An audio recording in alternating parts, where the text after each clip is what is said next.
Black South Africans volunteered to support the British war effort. They were denied combat roles. In other words, they were denied to bear arms and to go into war. And they were denied equal military status. After the war, they received little recognition compared to white soldiers who came from our country. Next stop, Hennington Street. Some of them were given bicycles. White soldiers were given farms. That led to the great divide between black and white in our country. The speech you're watching was delivered by President Cyril Ramaphosa during the Armed Forces Day commemoration in Thohoyandou, Limpopo Province, South Africa. Let's listen to this full address, where the President, as Commander-in-Chief of the SANDF, honoured our continent's resilient spirit from the heroes of the SS Mendi tragedy in 1917, who showed unbreakable African unity in sacrifice. We are gathered here in Vembe district to honor our men and women in uniform, the patriotic soldiers, the sailors and airmen and women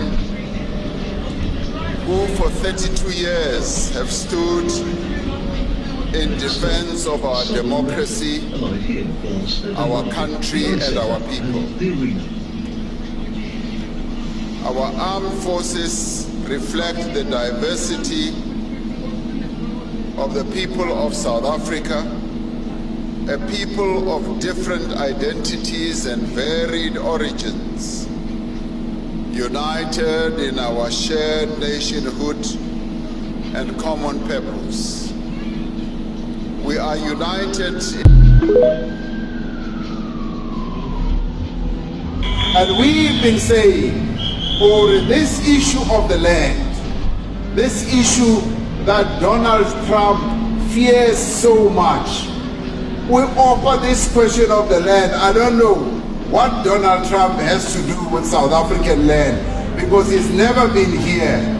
And he must keep his America, we will keep our South Africa. That's what he must do. South Africa is our land. South Africa belongs to all the people who live here in South Africa. It does not belong to Donald Trump. He can keep his America. And is even worse. He is even worse. When I meet him, I will tell him. I will say, you, Donald Trump, you are even worse because your forebears came to America. They found the native, the indigenous Americans. They wiped them out. They killed nearly all of them. We are living as a nation, and black and white, we are going to find solutions for our land question. So Donald Trump must leave us alone. He must leave us alone, Maori. When we were facing apartheid, when we were facing oppression, he was not here. He did not fight side by side with us. And we were able, on our own, yes, with support of progressive forces in the world, to resolve the apartheid question. As far as I recall, Donald Trump was not around the negotiating table when we negotiated the end of apartheid. So stick around there in the White House. We will do our business here, and we will find solutions for our problems. So stay out of our issues, and we will not get involved in your issues in America. You have your own problems. Leave us alone. We are sitting now around the table. The Eye Centre and the Arena.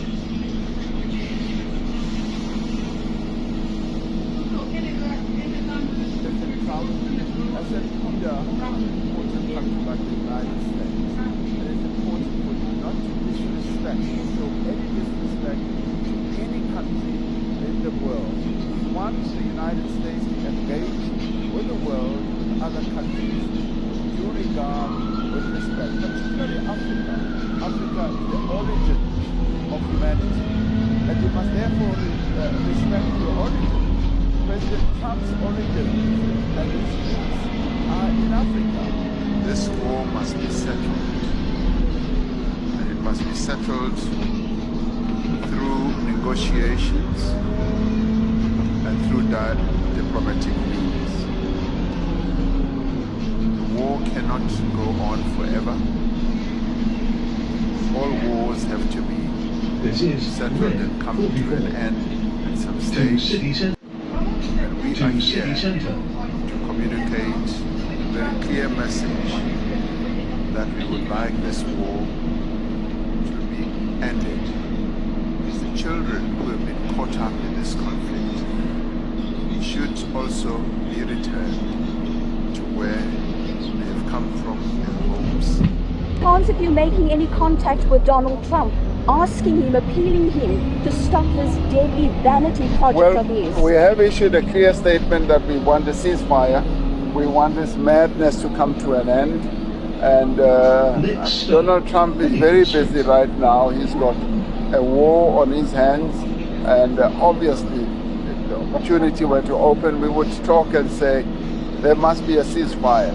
Dialogue is always the best way of ending conflict and then ending war. And we want this war to come to an end immediately. We're losing too many lives, and unnecessarily so. So thank you very much. One of the complaints by ordinary South Africans in regard to those who come to South Africa looking for asylum is that they tend to jump very many countries, come from, for instance, the Horn of Africa, and come here. Is that how things are done, or should they be going to the nearest country for as long as it is safe for them? What is the procedure when it comes to people seeking for asylum? The procedure is as is. Nobody should be penalized for not having applied for asylum in their, as you say, the first country of asylum. Asylum seekers have a right to apply for asylum wherever they end up. South Africa has been pioneering in terms of refugee protection over the years, and we'd like to thank the government of South Africa and the people of South Africa for their solidarity and for their support to asylum seekers and refugees. So in other words, South Africans should live with the reality that somebody is justified to skip many countries and end up here looking for asylum.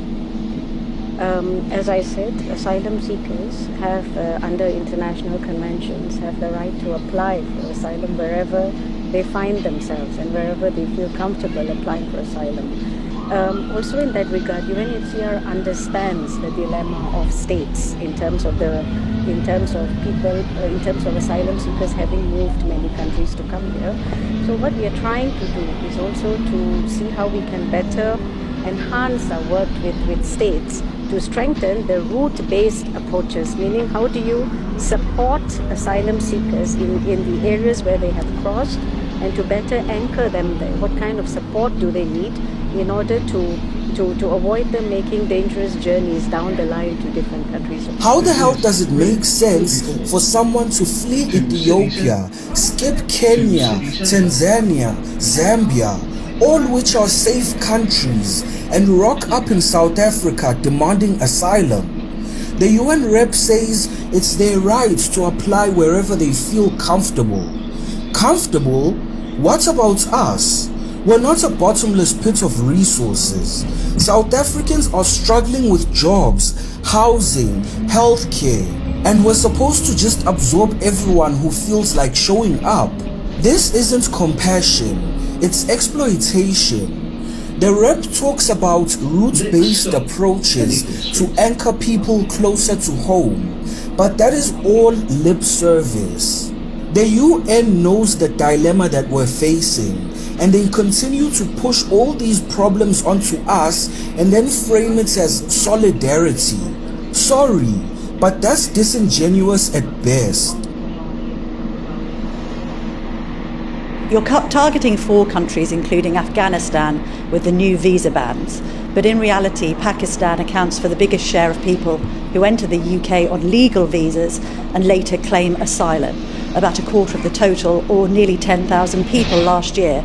Migrants from Pakistan also topped the table for all asylum claims last year, but despite more than 70% of those claims being rejected, just 4% were returned. So why haven't you also applied a visa ban to Pakistan? Firstly, this is new action that I'm taking for the first time. It's not the end of the action that we will take. I won't give a running commentary on discussions we're having with other countries. If you look at those tables, there are a number of other countries where the numbers are very high. We will, of course, be speaking to our counterparts who already are. And this is the beginning and not the end of the action that we will take in this area.